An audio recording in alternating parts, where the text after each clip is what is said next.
La enfermedad de Parkinson, también denominada parkinsonismo idiopático, parálisis agitante o simplemente Parkinson, es un trastorno neurodegenerativo crónico que conduce con el tiempo a una incapacidad progresiva, producido a consecuencia de la destrucción de las neuronas pigmentadas de la sustancia negra. Frecuentemente clasificada como un trastorno del movimiento, la enfermedad de Parkinson también desencadena alteraciones en la función cognitiva, en la expresión de las emociones y en la función autónoma. Como ocurre con la mayoría de las enfermedades, la falta de información hace que surjan mitos y falsas creencias sobre la enfermedad que al final solo impactan en la calidad de vida de los pacientes. ¿Será el Parkinson una enfermedad solo de las personas mayores?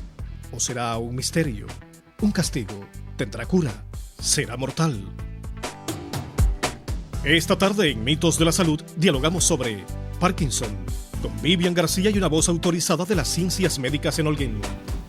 Hola, muy buenas tardes, gracias por la sintonía y bienvenidos a su espacio Mitos de la Salud, un programa donde se dan la mano cerebro y corazón. Como ya usted acaba de escuchar, vamos a hablar sobre la enfermedad de Parkinson a propósito de su Día Mundial. Y para hablarnos de esta enfermedad, de este padecimiento que afecta a varias personas en el mundo, tengo el privilegio de contar en el estudio con el doctor Pedro Enrique Labrada, especialista en neurología. Buenas tardes, bienvenido.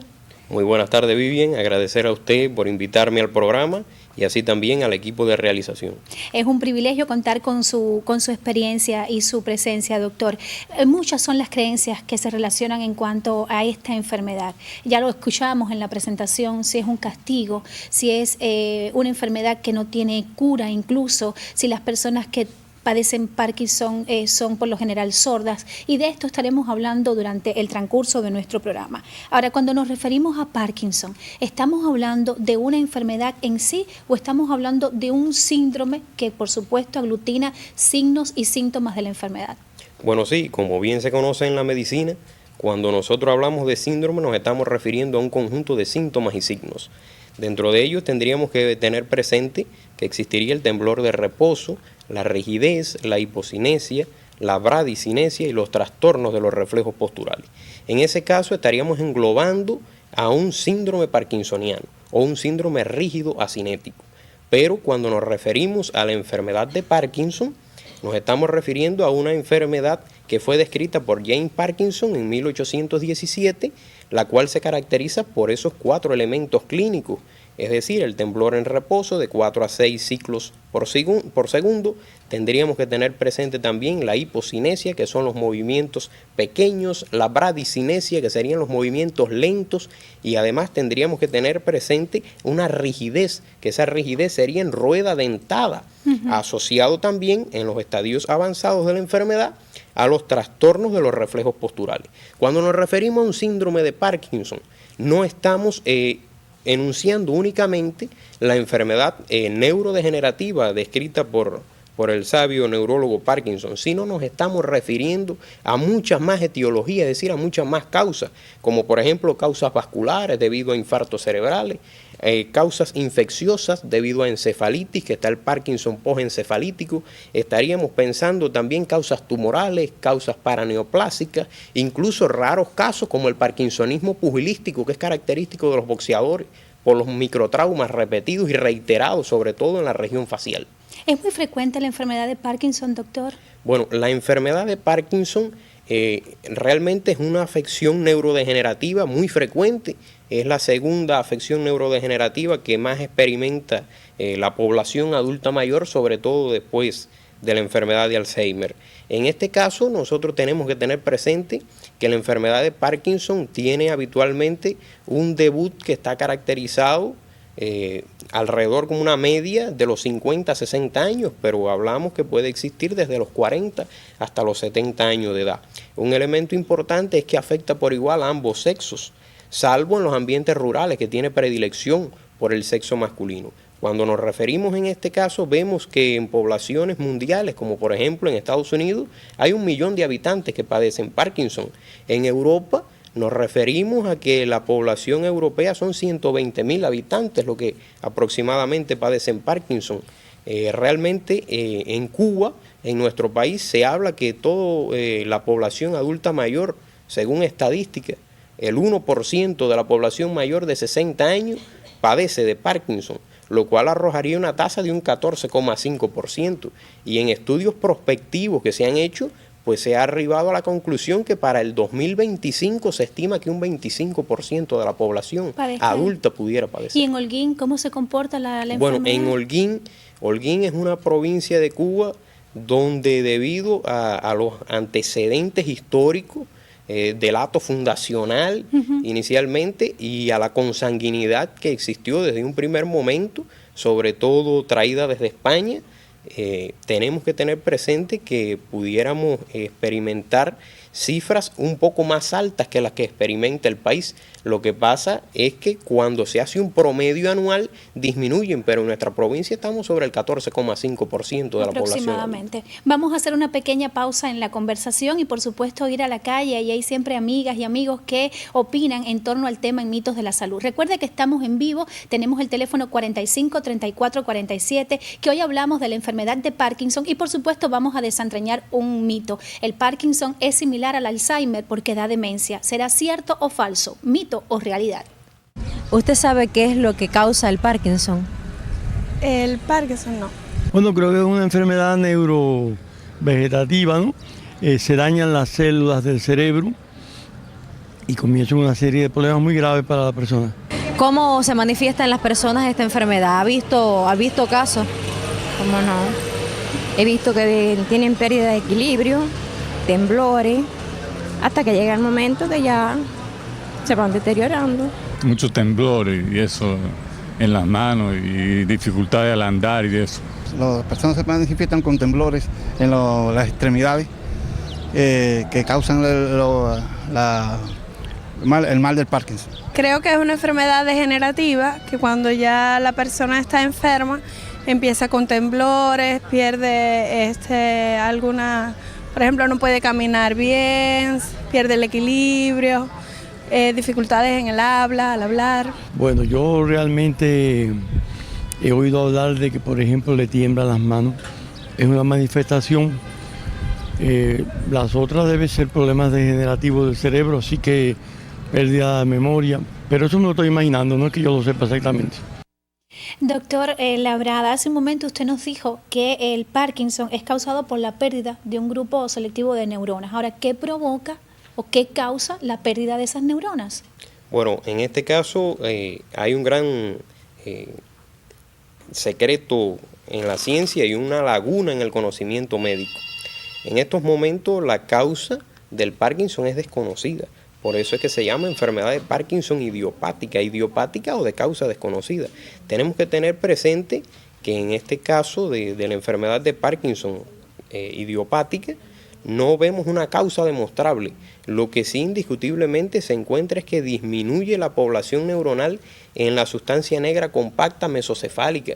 Esta sustancia negra contiene un grupo de población neuronal que es la responsable de producir un neurotransmisor que se llama dopamina.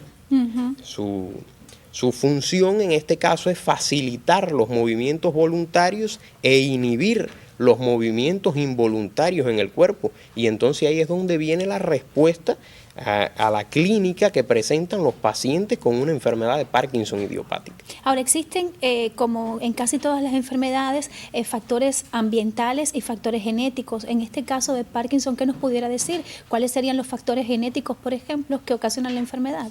Bueno, es importante tener en cuenta que el Parkinson, indiscutiblemente desde 1817, incluso antes, ha sido estudiado, pero que no se ha determinado la causa. Se ha definido indiscutiblemente una clasificación y es la que decimos que puede ser heredofamiliar o genético y el Parkinson esporádico.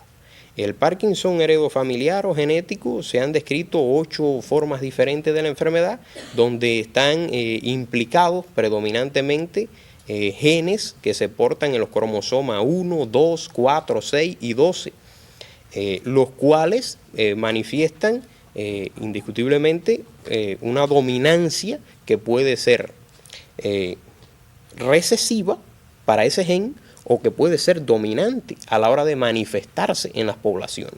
Y el otro elemento, tendríamos que hablar de causas ambientales Hoy cuando vemos una enfermedad idiopática o de causa desconocida, debemos de primero plantearnos el dilema, que es una enfermedad en la cual los genes están interactuando, pero dependen de su expresión cuando interaccionan en el medio ambiente. En el caso del medio ambiente tendríamos que pensar que se ha descrito por la literatura mundial que es más frecuente en los ambientes rurales, y en los ambientes rurales es más frecuente entonces en el sexo masculino. Y esto indiscutiblemente se ha ido asociando y es debido, uno, a los biofertilizantes que hoy ya se utilizan. Sin embargo, antes lo que se utilizaban era tóxico, es decir, órganos clorados, órganos fosforados, la calidad de las aguas, las fumigaciones, predominantemente las aguas de pozo, porque se desconoce el nivel de oligoelementos y trazas que tiene este manantial que está subterráneo. Hacemos otra pausa en nuestra conversación, ¿le parece bien? Estamos en Mitos de la Salud, por supuesto que estamos en vivo, nos puede llamar si le interesa por el 45 34 47 y por supuesto que estaremos desentrañando un mito. El Alzheimer es, en este caso el Parkinson, es similar al Alzheimer porque da demencia. ¿Cierto o falso? ¿Mito o realidad?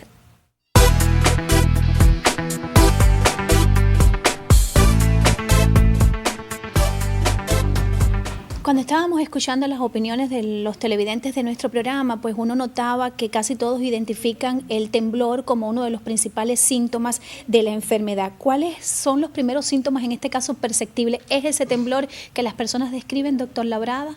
Bueno, en este caso tenemos que hacer pues un paréntesis, porque muchas veces la familia es la que se da cuenta antes del médico de la evolución que va teniendo el paciente. Pero en estudios que se han hecho, pues se ha demostrado que las primeras manifestaciones no son realmente las motoras. Existen manifestaciones premotoras de la enfermedad de Parkinson y en ella tendríamos que tener presente que pueden aparecer dolores musculares, dolores articulares, además aparecen trastornos de la visión y del olfato. Es mucho antes que aparezcan los temblores. Mucho antes, indiscutiblemente. Por eso es que se llaman en la literatura médica como manifestaciones premotoras de la enfermedad de Parkinson. Y después, indiscutiblemente, estarían las manifestaciones motoras, que como explicaba al inicio cuando hablábamos del síndrome y de la enfermedad de Parkinson idiopática, nos referíamos a que debería de existir temblor en reposo de 4 a 6 ciclos por segundo. Tendríamos que tener presente también la hipocinesia, que son los movimientos de amplitud pequeña, la bradicinesia, que serían los movimientos lentos o muy prolongados o con un tiempo de latencia mucho mayor desde que se da la orden. Si la persona va a alcanzar algún objeto y se lo hace de forma lenta. Ahora, aquí hay un elemento importante que me lo recuerdas cuando un paciente vaya a alcanzar un objeto o cualquier persona. En este caso tenemos que tener presente que el temblor de la enfermedad de Parkinson es un temblor predominantemente de reposo y que mejora cuando va a ser un acto voluntario. Hay que tener ese elemento presente. Y cuando va progresando la enfermedad, pues encontramos los trastornos de los reflejos posturales. Es decir, esto condiciona que el paciente pueda caer. Es decir, caer hacia adelante, hacia atrás o hacia los lados indistintamente. Porque no tiene control, no tiene pérdida de equilibrio, en este caso comienza a presentar el paciente. ¿Qué tiempo como promedio transcurren todos estos síntomas que usted ha mencionado? O sea, ya nos queda claro que trastornos en la visión, en el olfato, nos pueden ir anunciando el padecimiento de esta enfermedad, luego aparecen los temblores, pero como promedio, ¿qué tiempo transcurre, doctor? El tiempo promedio que transcurre desde las manifestaciones premotoras hasta las manifestaciones motoras de una enfermedad de Parkinson estaría en el rango de 2 a 5 años. Aproximadamente. Una aclaración, antes de hacer otra pausa en la conversación, ¿el temblor siempre es una señal de alerta?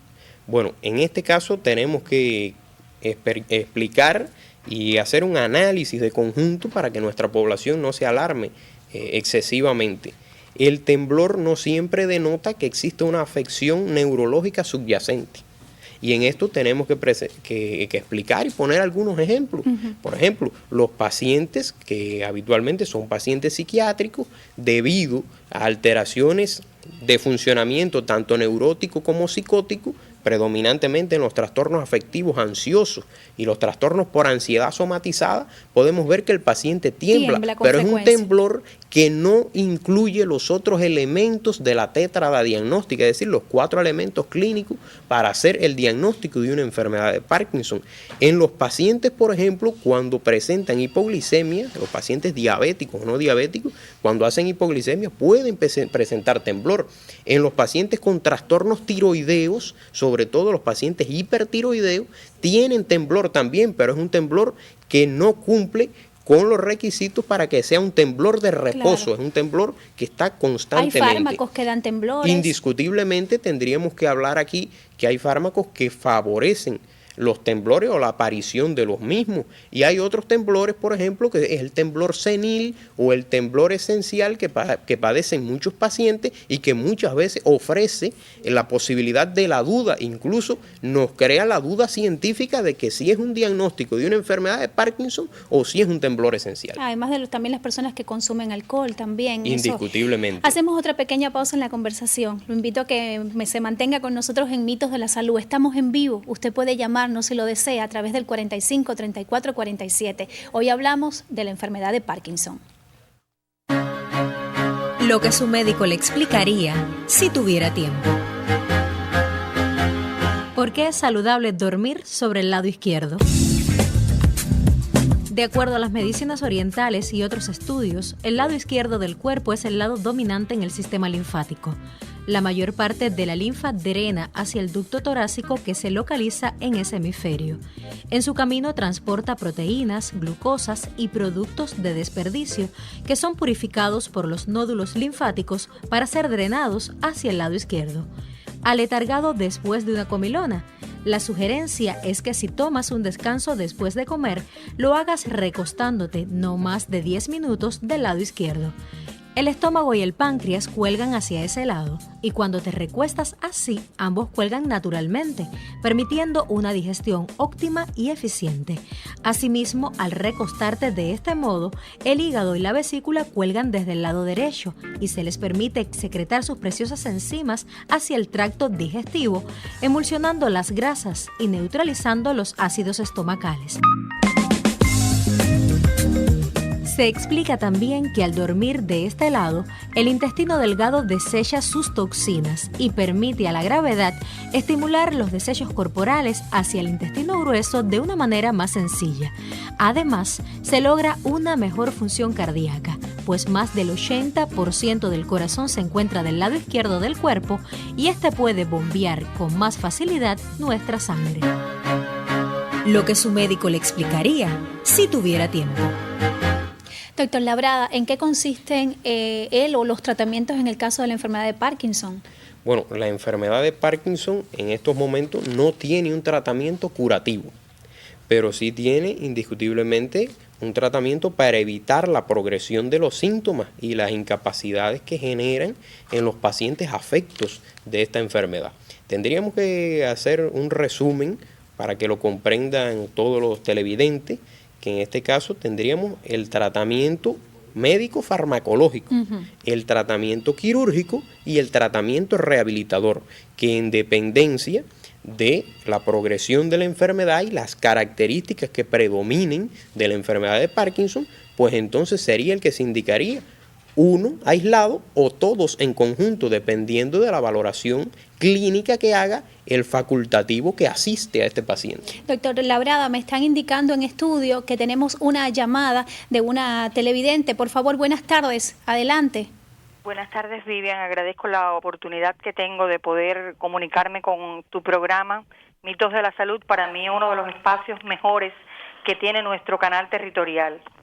Te cuento que mi padre hace 18 años aproximadamente debutó en Parkinson, una enfermedad que no tenía precedentes en mi familia, que nosotros revisamos el árbol genealógico y es la primera persona lamentablemente que padece esta terrible enfermedad que no solo afecta a mi padre, que es el enfermo, sino también ha afectado a toda la familia terriblemente.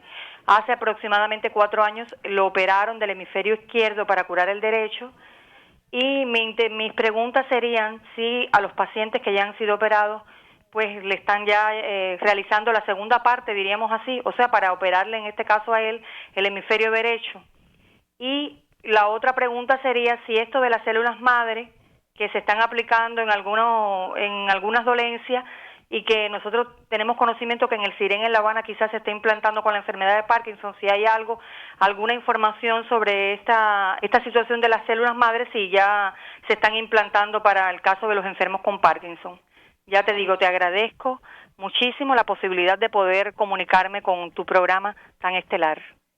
Gracias. La respuesta, doctor, por favor, sería tan amable. ¿Puede someterse a otra intervención quirúrgica este paciente? Bueno, en este caso, por la forma en que hace, digamos, la presentación del caso clínico, en este caso la familiar, pues nos damos cuenta que debe de tratarse de un Parkinson esporádico en la familia, es decir, no es heredofamiliar, un caso esporádico que presentan y que recibió tratamiento quirúrgico en un tiempo que nosotros habitualmente la terapia quirúrgica que se hace es provocar lesiones a nivel del núcleo globopálido, a nivel de los núcleos ventrolaterales del tálamo o de la sustancia subtalámica. Pero cuando usted dice provocar lesiones, es, por ejemplo, cortar... Provocar lesiones aquí, en este caso, implicaría crear lesiones eléctricas que fulguren el área, por lo tanto, lesionan esa vía, lo cual nos favorecería a nosotros mejor respuesta al tratamiento, porque cuando hablamos del tratamiento quirúrgico de la enfermedad del Parkinson, nos estamos refiriendo indiscutiblemente al tratamiento que hay para tratar, valga la redundancia, las complicaciones de la terapéutica farmacológica, predominantemente en estadios avanzados de la enfermedad. Ahora, ¿qué sucede en este caso? Es interesante la pregunta que hace esta familiar, porque indiscutiblemente debemos de valorar al paciente de conjunto en la consulta de trastorno del movimiento que se da en el Hospital Clínico Quirúrgico todos los viernes, para decidir de conjunto si pudiera el paciente ser tributario o no de otra modalidad de tratamiento, porque se puede utilizar la estimulación cerebral continua o pudiera hacerse también la terapia con células madre. Incluso hay estudios reconocidos a nivel mundial que utilizan las células de las glándulas suprarrenales y las células de la sustancia negra compacta de fetos no viables para aliviar o mejorar la dolencia parkinsoniana. Bueno, vamos a hacer otra pausa en nuestra conversación. Lo invito a volver a exteriores, a las calles de nuestra ciudad, donde hay otras personas que opinan sobre la enfermedad de Parkinson. ¿Usted cree entonces que esto pueda provocar sordera e incluso la demencia en la persona que la padezca? No, yo lo que me estoy preguntando es qué tiene que ver una cosa con otra. Pero la demencia, no sé. No sé, pero ya el solo hecho de que una persona se quede inútil es bastante. ¿Cómo no? Sí. Van perdiendo poco a poco. Pienso que sí. Pudiera ser. Sí, pudiera ser. Yo creo que no. ¿Que no tiene ninguna relación? No tiene relación. No. ¿Y que se pueda prevenir? Sí. Se puede prevenir por los golpes contundentes, el alcoholismo. Todo eso produce lo que es el mal del Parkinson. Bueno, eso sí no lo sé. Es una pregunta interesante. Yo no lo sé, realmente no lo sé. No conozco, no sé. Bueno, tomando los medicamentos, casi todas las enfermedades se pueden mantener.